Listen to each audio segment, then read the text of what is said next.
তো আজকের ভিডিওটা হচ্ছে কি কি কাজ শিখে আসলে আপনি 1 লাখ টাকার উপরে ইনকাম করতে পারবেন। একটি ভাই আমাকে কমেন্ট করেছে যে হ্যালো বন্ধুরা, আসসালামু আলাইকুম। তো আরো একটি নতুন ভিডিওতে সবাইকে স্বাগতম। তো যে যেখান থেকে আমার ভিডিওটি দেখতেছেন আশা করি সবাই ভালো আছেন।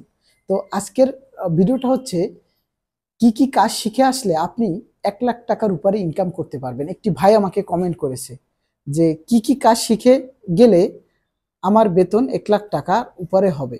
একটু কমেন্ট করে জানাবেন দাদা ভাই, আমি সেই কাজগুলো শেখার চেষ্টা করব। তো এখন খুব সুন্দর একটি আপনি প্রশ্ন করছেন, কারণ এটা সিক্রেট থাকে, সবাই বলে না, আর লজ্জা পায়। কারণ আমরা বিদেশে কেন আসি? আমরা আসি টাকা ইনকাম করার জন্য, বেশি বেশি টাকা ইনকাম করার জন্য, যাতে আমার ফ্যামিলিটা ভালো রাখতে পারি, আমি কিছু একটা পুঁজি করতে পারি। হয়তো আমরা বলি না সবাই, কিন্তু মনে মনে সবারই চাহিদা কিভাবে 2টা টাকা বেশি ইনকাম করা যায়। তো ভাই মন খুলে বলছে, আমি এখন আপনাদেরকে বলবো।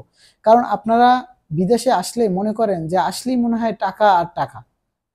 বিভিন্ন জায়গায় আপনি কাজ করতে গেলেই টাকা পাবেন। এখন যেমনি ইনকাম করতে কষ্ট, তেমনি আবার টাকাটা আপনার হাতে আনা কষ্ট এই বিদেশে। তো যারা 2টা টাকা বেশি ইনকাম করতে চান, এখন আপনার কোন কাজের রাস্তায় হাঁটলে আপনারা 2টা টাকা বেশি ইনকাম করতে পারবেন, এটা কিন্তু খুব গুরুত্বপূর্ণ, জানতে হবে আপনাকে। এখন আপনি যদি প্রবাসের মাটিতে এসে আপনি শান্তি খোঁজেন, সুখ খোঁজেন, তাহলে কখনো আপনি লাখ টাকা ইনকাম করতে পারবেন না। আর যদি আপনি প্রবাসের মাটিতে এসে পরিশ্রম করেন, যে না কষ্ট করতে হবে, ইনকাম করতে হবে, তাহলে কিন্তু আপনি পারবেন। সেই পরিশ্রমটা হলো, আপনি যদি একটা বাকালাই দোকানে কাজ করেন, আপনাকে কোনোদিনই 1 লাখ টাকার স্যালারি দিবে না। কারণ আপনাকে 1 লাখ টাকা স্যালারি দিতে হলে আপনাকে 1.5 লাখ টাকা 2 লাখ টাকা ইনকাম করিয়ে নিতে হবে কোম্পানি। সেই কোম্পানি যদি আপনার কাছ থেকে 2 লাখ টাকা 1.5 লাখ টাকা ইনকাম করতে না পারে, তাহলে আপনাকে 1 লাখ টাকা কখনোই স্যালারি দিবে না। এটা আপনার মাথায় রাখতে হবে। এখন আপনাকে শিখতে হবে বিভিন্ন টেকনিশিয়ান কাজ, বিভিন্ন রকমের কাজগুলো শিখতে হবে, যাতে আপনার দ্বারা তারা বেশি ইনকাম করিয়ে নিতে পারে। যেমন আপনি যদি ইলেকট্রিশিয়ানের কাজ করেন, আপনি যদি এসির কাজ করেন, আপনি যদি প্লাম্বারের কাজ করেন, এইসব কাজের রেট হচ্ছে মিটার হিসাবে দেয়, আবার ঘন্টা হিসাবে দেয়। আপনি যদি এখন একটা হাউস ওয়ারিং এর কাজ করেন, সেখানে পয়েন্ট হিসাবে টাকা দেবে। এক একটি পয়েন্ট ফুল কমপ্লিট করলে 150 থেকে 200 250 পর্যন্ত আছে। এখন আপনি যদি প্রতিদিন 5 10টা 20টা পয়েন্ট করতে পারেন, তাহলে আপনাকে তো আর 150 টাকা দিতে গায়ে বাজে না কোম্পানির। তো এইটা চিন্তা করবেন, আপনাকে কাজ শিখতে হবে এমন কাজ যাতে আপনি ঘন্টা হিসেবে কাজ করতে পারেন। যেমন আপনি যদি একটি কোম্পানিতে ঘন্টা হিসেবে কাজ করতে চান, 13 রিয়াল কি 14 রিয়াল, তাহলে আপনাকে অবশ্যই ধৈর্য ধরে কাজগুলো করতে হবে। যদি আপনি প্রত্যেকটা দিন 10টা ঘন্টা আপনি কাজ করতে পারেন, তাহলে আপনাকে 13 রিয়াল 14 রিয়াল করে ঘন্টা দিলে আপনার মাস শেষে দেখা যায় ফুল ডিউটি করতে পারলে আপনাকে 3000-এর উপরে প্লাস টাকা দেওয়া হবে। তো সেজন্য আমি বলবো, আপনারা যে কোনো টেকনিশিয়ান কাজ হোক, যে কোনো কাজের মোয়াল্লেম হতে হবে, মিস্ত্রি হতে হবে। এখন আপনি যদি হেল্পারে থেকে আপনি বেশি বেশি টাকা ইনকাম করতে চান, তাহলে কখনো সম্ভব না।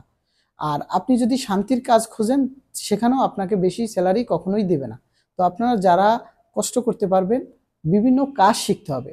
আপনাকে ভাবতে হবে যে আপনি এমন কাজ শিখবেন যেটা আপনি সম্পূর্ণ একা করতে পারেন, তাহলে আপনার স্যালারি বেশি হবে। সেটা আপনি যদি বিল্ডিং কনস্ট্রাকশন সাইডে কাজ করেন তাহলে সম্ভব, আর বিভিন্ন কোম্পানিতে যদি যান তাহলে আপনার স্যালারি কম হবে। ওখানে ধাপে ধাপে আপনাকে এক একটি পোস্টে উঠতে হবে, তাহলে আপনি প্রতিটা পজিশন অনুযায়ী আপনার স্যালারি দেওয়া হবে। যেমন বিভিন্ন কোম্পানিতে আপনি যদি যান, সেখানে দেখবেন ওয়ার্কারের এক স্যালারি, তারপরে ফোরম্যানের এক স্যালারি, সুপারভাইজারের একরকম স্যালারি। তো এরকমের ধাপে ধাপে আপনাকে দেওয়া হবে, যে কোনো একটা ফ্যাক্টরিতে কাজ করেন, যে কোনো জায়গায়। আর যদি আপনি বিল্ডিং কনস্ট্রাকশন সাইডে কাজ করেন, সেখানে আপনার পরিশ্রম দক্ষ অনুযায়ী আপনাকে ঘন্টা হিসেবে টাকা দেওয়া হবে। আবার এই টাকাটা কিন্তু আপনার যদি বাহিরের লোক হন, তাহলে কিন্তু আপনাকে থার্ড পার্টি লোকের মাধ্যমে স্যালারিটা নিতে হবে। যেমন আপনি একটি লোকের মাধ্যমে একটা কোম্পানিতে আসবেন, একটা লাইসেন্সের ভিতরে, ওই লাইসেন্স যাদের তাদের কাছে টাকা দিবে, সেইখান থেকে আপনাদের বুঝে নিতে হবে। যেমন প্রতি মাসে মাসে আপনাকে একটা টাইমশিট দেওয়া হবে, কত ঘন্টা ডিউটি আপনি করলেন, সেই ঘন্টা হিসেবে কিন্তু আপনাকে টাকাটা দেওয়া হবে। তো আপনি বুঝে নেবেন তাদের কাছ থেকে। তো আজকের ভিডিওটা এই পর্যন্ত ছিল। সুস্থ থাকবেন, ভালো থাকবেন। আশা করি যদি কোনো কথা না বুঝেন তাহলে কমেন্ট করবেন, আমি পরবর্তীতে আপনাদের বুঝিয়ে দেওয়ার চেষ্টা করব। সুস্থ থাকবেন, ভালো থাকবেন। সৌদি ইলেকট্রিক ওয়ার্ক চ্যানেলের সাথেই থাকবেন।